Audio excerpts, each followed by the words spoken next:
taking some overdue holiday. So what's going on, James? They say you're finished. What do you think? I think you're just getting started. Magnificent, isn't she? 0 to 60 in 3.2 seconds. A few little tricks up her sleeve. Do one more thing for me. Make me disappear.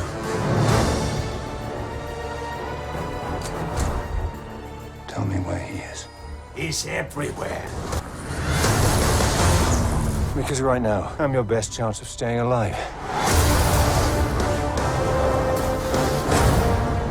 This organization, do you know what it's called? Its name is Spectre.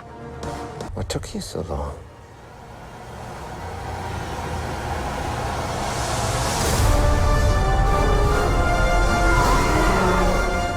Is this really what you want? Living in the shadows, hunting, being hunted. It was me, James. The author of all your pain.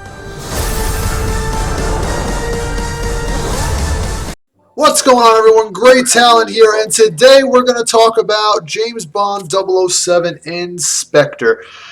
I don't want to say it's the weakest of the Daniel Craig James Bond flicks, but I do want to say it is almost the weakest of the Daniel Craig James Bond flicks, and I will try to elaborate the best I can in my little breakdown here.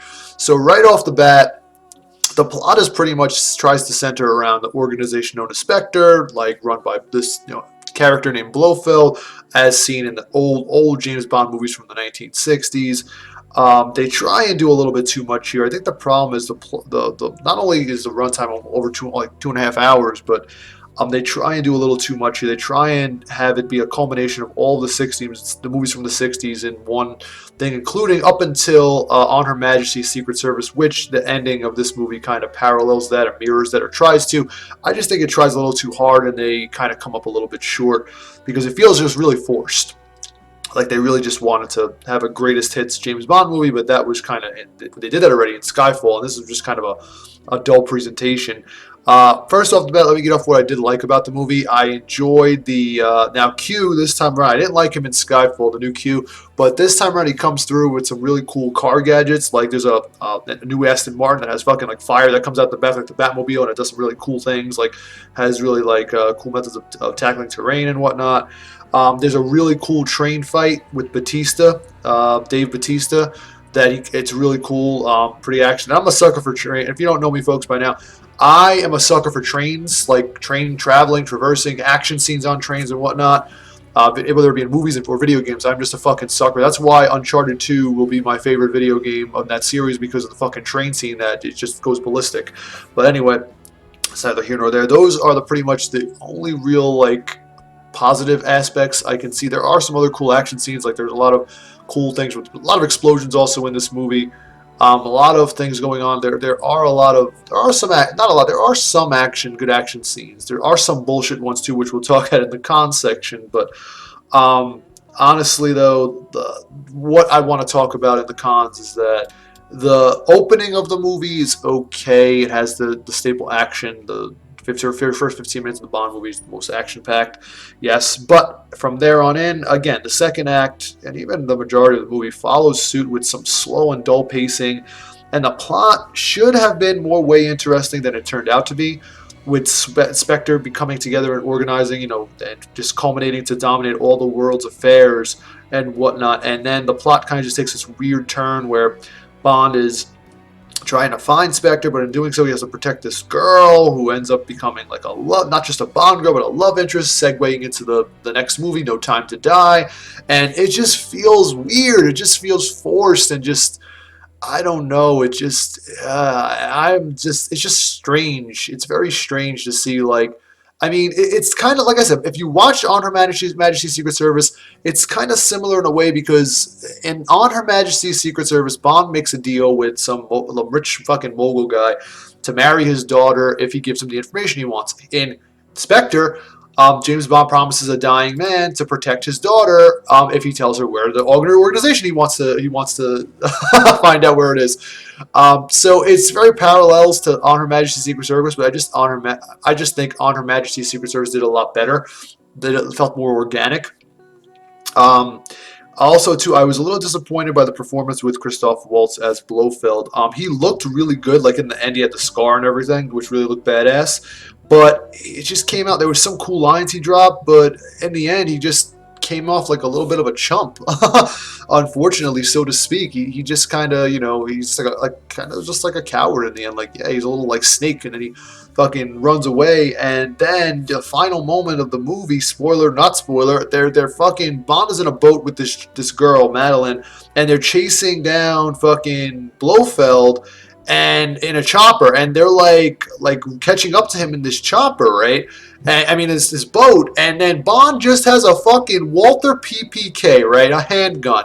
And he's fucking just shooting it, and they're not like close. They are really far away. And he's unloading this one clip into this fucking chopper, and the chopper like it blows up. I feel like I was watching Austin Powers, in Goldmember, the opening sequence, if you've ever seen that movie where he fucking has two Uzis and he jumps over the chopper and he fucking mows down the chopper and he just puts one clip of an Uzi into the chopper and it fucking explodes like a bomb inside of it. That's kind of what happens here. Like it sparks a little bit and then it fucking flames and then it blows up. And I'm like, okay, that's your finale? Like, okay, dude.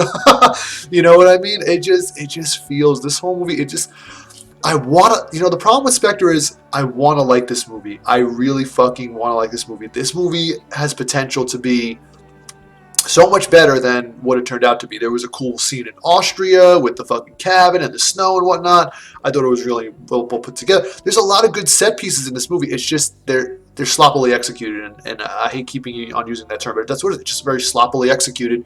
Could have been done a little bit better. Could have been tied together a little bit more. Not coherently, because it's pretty coherent. It's could have been tied together in a way where it didn't feel forced. Like they just had to fucking get from point A to point B, and they didn't know what else to do. So they're like, oh, here, let's just throw this in. You know what I mean?